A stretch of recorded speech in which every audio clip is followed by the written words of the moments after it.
दिवाली की लंबी छुट्टी के बाद हम लौटे हैं और सोमवार सुबह आप सभी का स्वागत है पावर ब्रेकफास्ट में। आइए देख लेते हैं कि अंतर्राष्ट्रीय बाजारों से हमारे मार्केट्स के लिए किस प्रकार के संकेत है। सुस्त शुरुआत हुई है मंडे मॉर्निंग, देखा जाए तो गिफ्ट निफ्टी यही संकेत दे रहा है। 82 अंकों की गिरावट के साथ यहाँ शुरुआत होती हुई नजर आई है। डाउ फ्यूचर्स 125 अंकों की कमजोरी वहां पर नजर आ रही है और नास्डैक फ्यूचर्स पर नजर डालें तो यहाँ पर फ्लैट टू नेगेटिव ट्रेड हो रहा है। आज जापानीज मार्केट निके तो बंद है, लेकिन बाकी जितने मार्केट स्पेस में फिलहाल खुले हैं यहाँ पर कुछ स्ट्रेंथ, कुछ हरे निशान के साथ कारोबार की शुरुआत जरूर दिख रही है। कच्चा तेल आज बढ़ते हुए नजर आया, 2% की स्ट्रेंथ वहां से आते हुए। सोने चांदी में दिख रहा है सपाट कारोबार।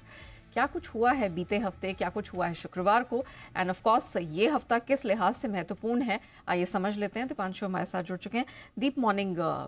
ये वीक दुनिया भर के लिहाज से बहुत ही महत्वपूर्ण है, लेकिन उससे पहले बताइए फ्राइडे को और लास्ट वीक क्या हुआ है। थोड़ा कॉशियस एक्शन आपको वैसे बनते हुए दिख रहा है बाजारों में। थोड़ी सतर्कता आई हुई है क्योंकि बड़ा इवेंट रिस्क आ रहा है इस हफ्ते, तो उस हिसाब से देखेंगे तो कॉशन रहा है। बट हाँ, गुरुवार की अच्छी खासी गिरावट के बाद हमने देखा है कि शुक्रवार को अमेरिकी बाजारों में एक अच्छा रिबाउंड भी आपको आते हुए दिखा। तो डाउ करीब 290 अंक उछलकर बंद हुआ है, बट आपको नोटिस करना पड़ेगा कि दिन की ऊंचाई से करीब 250 अंक गिरकर भी बंद हुआ है। तो नेट नेट आप कह सकते हैं कि जो रेंज थी उसके बीचों बीच आपको डाउ बंद होते हुए दिखा है फ्राइडे के एक्शन के हिसाब से। और इससे पहले गुरुवार को करीब 450 अंकों की गिरावट आई थी, तो उस हिसाब से थोड़ा बेहतर ही था डाउ, बट जिन लेवल्स पर था वहां से 350 अंक गिरकर बंद हुआ। नेवरदलेस आईटी में आपने खरीदारी देखी, इसकी वजह से नैस्डैक में 0.5% ऊपर आपको बंद होते दिखा। हालांकि थर्सडे के सेशन में नैस्डैक 0.3% नीचे गिरा था, तो वहां से थोड़ी रिकवरी आपको जरूर आती हुई दिखी है। अक्टूबर जॉब्स डेटा आया था। अक्टूबर में सिर्फ 12,000 नई जॉब्स यूएस इकोनॉमी में जोड़ी हैं। वो अगर आप आंकड़ों के लिहाज से देखें तो दिसंबर 2020 के बाद का सबसे कम आंकड़ा था, यानी कि 4 साल में सबसे कम आंकड़ा आपको आते हुए दिखा है। अनुमान 1 लाख का था, तो उसके हिसाब से देखेंगे तो सिर्फ 12,000 के ये आंकड़ा आते हुए दिखा है। बट इसमें 2-3 फैक्टर्स थे जिसकी वजह से इतना खराब आंकड़ा आते हुए दिखा। बोइंग की कंपनी में एक स्ट्राइक थी जिसकी वजह से माना जा रहा है कि 50,000 नई नौकरियां तो वहीं से चली गई थी, और 2 बड़े तूफान भी आए थे यूएस में। तो ये वन ऑफ है, इसलिए बाजार ने इस पर ज्यादा ध्यान नहीं दिया, क्योंकि जो कुल बेरोजगारी है वो 4.1% पर स्थिर ही रही। बट ये डेटा अभी भी दर्शा रहा है कि यूएस जॉब्स मार्केट थोड़ी सुस्त होने के संकेत आपको जरूर दे रही है।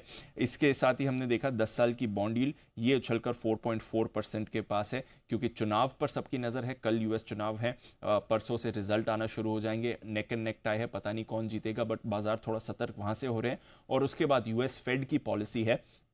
इस बार थर्सडे को यूएस फेड की पॉलिसी आने वाली है। यूजुअली वेडनेसडे को आती है, क्योंकि यूएस चुनाव की वजह से एक दिन लेट मीटिंग शुरू हो रही है। तो वेडनेसडे थर्सडे को मीटिंग होगी और फिर थर्सडे शाम को पॉलिसी आती हुई दिखेगी। हर कोई 1/4% के कट का अनुमान लगाकर चल रहा है, बट आगे की कॉमेंट्री कैसी रहती है फेड की, उस पर नजर रहेगी। और नतीजों के लिहाज से भी इंपॉर्टेंट हफ्ता रहेगा, क्योंकि S&P 500 की 100 कंपनीज के नतीजे इस हफ्ते आने वाले हैं, तो बाजार उस पर भी रिएक्शन आपको दे सकते हैं। इसके अलावा बैंक ऑफ इंग्लैंड की पॉलिसी आएगी, तो वहां पर भी हमारी नजर बनी हुई है।